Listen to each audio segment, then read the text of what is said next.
এটা আদৌ কোনো বার্তা দেয় কিনা আমি জানি না। আমিও আপনার মতন শুনেছি এবং পত্রিকায় পড়েছি, কিন্তু যেহেতু আমি বিদেশি দূতাবাসে কাজ করি না, আমি বলতে পারছি না যে আসলে প্রেক্ষিতটা কি, কিন্তু এটার সাথে নির্বাচনের কোনো সম্পর্ক আছে বলে আমার মনে হচ্ছে না।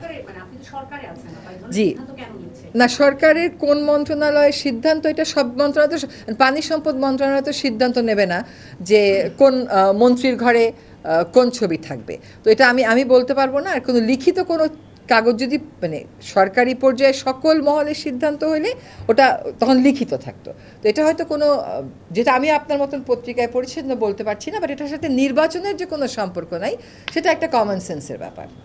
না, সরকার সকল উপদেষ্টা পরিষদ এরকম তো উপদেষ্টা পরিষদের বৈঠক তো হয়নি, আর আদৌ এরকম কোনো মৌখিক নির্দেশ দিয়েছে কিনা, আদৌ সরানো হচ্ছে কিনা, সেগুলো তো জানি না। আমিও আপনাদের মতন পড়েছি। তো যদি সিদ্ধান্ত হয়, সিদ্ধান্ত দেখে তাহলে আমি কথা বলবো। উপদেষ্টা পরিষদে তো আজকে দেখলাম পত্রিকাতে উপদেষ্টা পরিষদের মিটিং তো হয় বৃহস্পতিবার। আমি কিন্তু উপদেষ্টা পরিষদ জানে না এই কথা বলিনি। আমি বলছি উপদেষ্টা পরিষদে সভা তো হয়নি, সভায় যেহেতু এটা আলোচিত না, কাজেই যদি এরকম সরকারি পর্যায়ে সিদ্ধান্ত হয় তাহলে সবাই হয়তো আলোচিত হবে। আমি তো অ্যাজ আই সেইড, আমিও তো কোনো মন্ত্রণালয়ের নাম দেখিনি পত্রিকাতে। আপনি কোনো মন্ত্রণালয়ের নাম তো দেখিনি তো, আমি সেটা আমি বলতে পারছি না।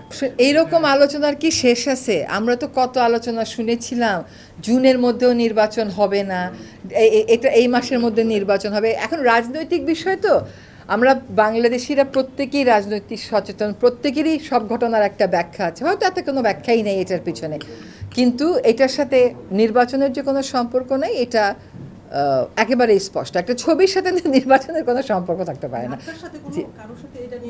আমি মাত্র গত রাতে দেশে ফিরেছি, তো তারপর আজকে সকালে একনেক মিটিং করলাম, ফলে এটা was not an issue obviously in the একনেক মিটিং। সো দেখা যাক উপদেষ্টা পরিষদে যদি আসে, যদি কোনো আলোচনা হয় তখন জানাবো।